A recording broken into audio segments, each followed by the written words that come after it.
revestido. E que, no entanto, pouquíssimos estados fizeram, e os legisladores e representantes dos estados reclamam de que hoje os estados não têm dinheiro para fazer. A exemplo disso, nós temos o estado de Rondônia, que foi o primeiro estado brasileiro a fazer o seu zoneamento ecológico e econômico do país. Gastou 19 milhões de dólares na época e apresentou em Brasília para o CONAMA, e até agora o CONAMA não autorizou o estado a implementar o seu zoneamento. Ou seja, o estado brasileiro, de maneira geral, é lento.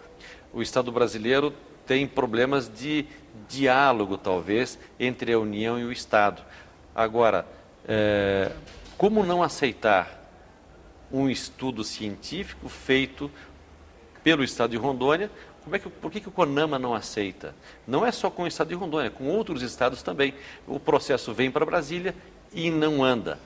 E não há o reconhecimento. Então, esta é uma preocupação grande que nós gostaríamos de resolver no Código Florestal.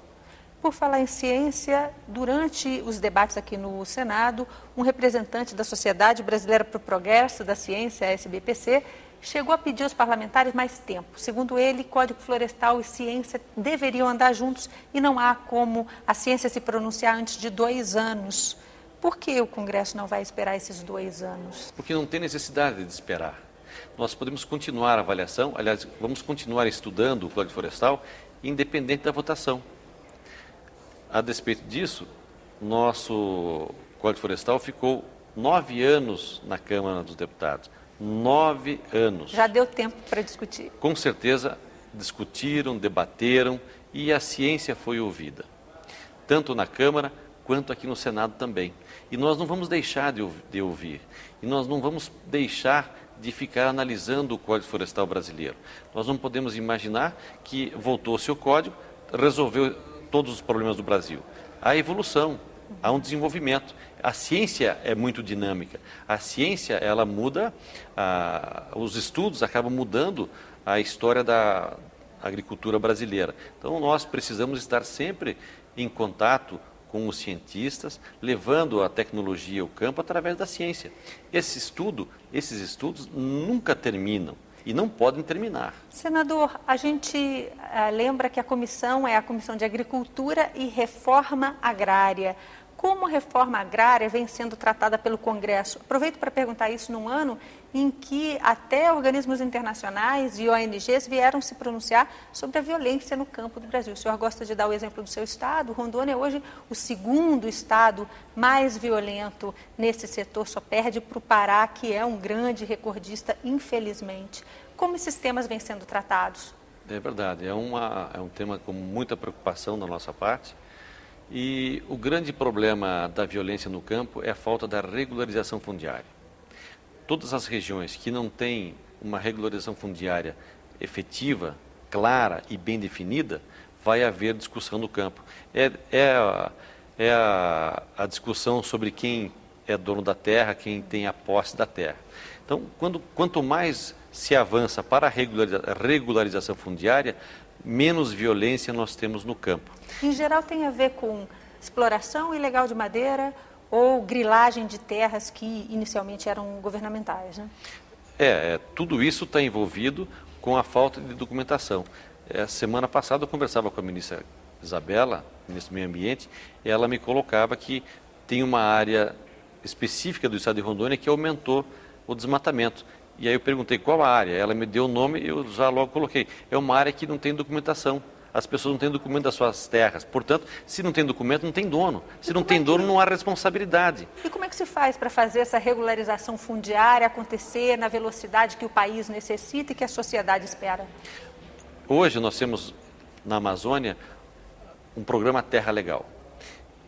Até o final do ano de 2012, segundo o nosso ministro do Desenvolvimento Agrário, colocou essa semana em Porto Velho, que todas as áreas já estarão regularizadas no estado de Rondônia, todas elas com georreferenciamento já posto. Então, o governo está andando em passos acelerados para resolver esse problema. Então, a solução do conflito no campo é a regularização fundiária. Isso é É uma coisa que não tem como ser diferente. E até lá Agora, a falta de julgamento da imensa maioria dos casos de assassinato é também outra falha do Estado?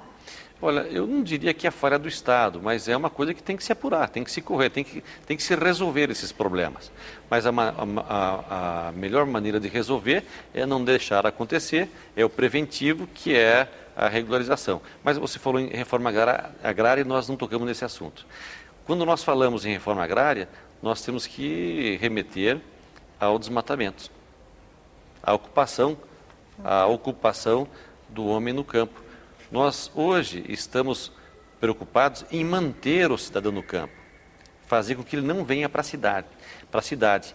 Nós precisamos fazer reforma agrária, mas a reforma agrária completa, colocar o homem no campo, primeira coisa, documentá-lo, fazer com que ele tenha acesso aos créditos agrícolas, acesso aos programas governamentais, tenha assistência técnica para ele produzir. Não basta colocá-lo no campo, ele tem que ter uma renda, e essa renda não pode ser de bolsa isso ou bolsa aquilo, ele tem que ter a sua produção, vender o seu produto e desse produto alimentar a sua família, dar conforto à sua família. Então a reforma agrária é importantíssimo, mas hoje o Brasil precisa resolver essa questão de dar às pessoas que já foram assentadas dignidade para as suas vidas. E isso vem sendo feito? Isso vem sendo feito, o governo tomou essa iniciativa, está também andando em passos largos, tanto é que a nossa presidenta colocou claramente a sua preocupação para com a miséria do campo.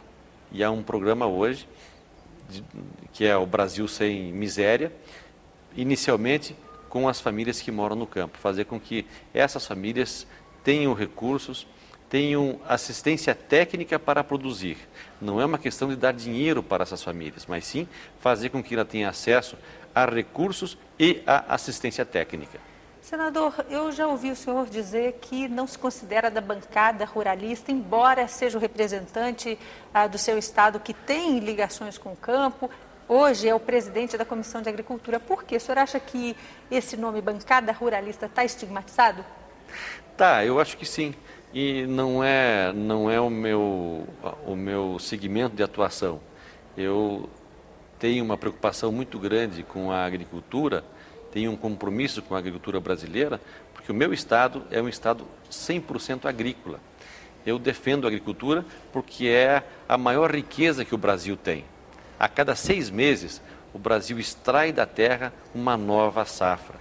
É a nossa riqueza, é a nossa produção agrícola, é o nosso tesouro. A cada 6 meses, o Brasil produz esses alimentos, em média brasileira, e acrescenta e torna-se, com isso, um país com uma balança comercial positiva. Portanto, eu entendo que o agronegócio é o tesouro brasileiro, é a grande riqueza que nós temos. Por isso, a cada 6 meses, nós renovamos essa riqueza. Mas isso não faz com que o senhor, por exemplo, se junte aos demais parlamentares hoje considerados da frente parlamentar ou da bancada ruralista? Eu entendo que sim. Aquilo que for de interesse dos agricultores, eu estarei sempre atuando junto, porque a agricultura brasileira é o interesse da população brasileira. O que eu quero dizer é que nós não podemos separar agricultores de um lado e o resto das pessoas que não produzem do outro lado. Ambos têm os mesmos interesses. É nesse sentido que eu tenho administrado a Comissão da Agricultura durante todo esse ano. Tirando esse cabo de força das discussões lá na Comissão da Agricultura. Nós queremos um Brasil que continue produzindo alimentos e que tenha cuidado com o meio ambiente. Nós não podemos separar essas duas coisas. Ambientalistas de um lado, agricultores do outro lado. Eu entendo que ambos têm o mesmo objetivo. Nós vivemos no mesmo país, nós dependemos dos alimentos que nós produzimos e dependemos da balança comercial positiva brasileira. Então, os interesses são os mesmos. Senador, muito obrigada por essa conversa. Nós conversamos neste programa com o senador Assir Gurgax, presidente da Comissão de Agricultura e Reforma Agrária do Senado. A você que nos acompanha, mais uma vez, obrigada e até a próxima.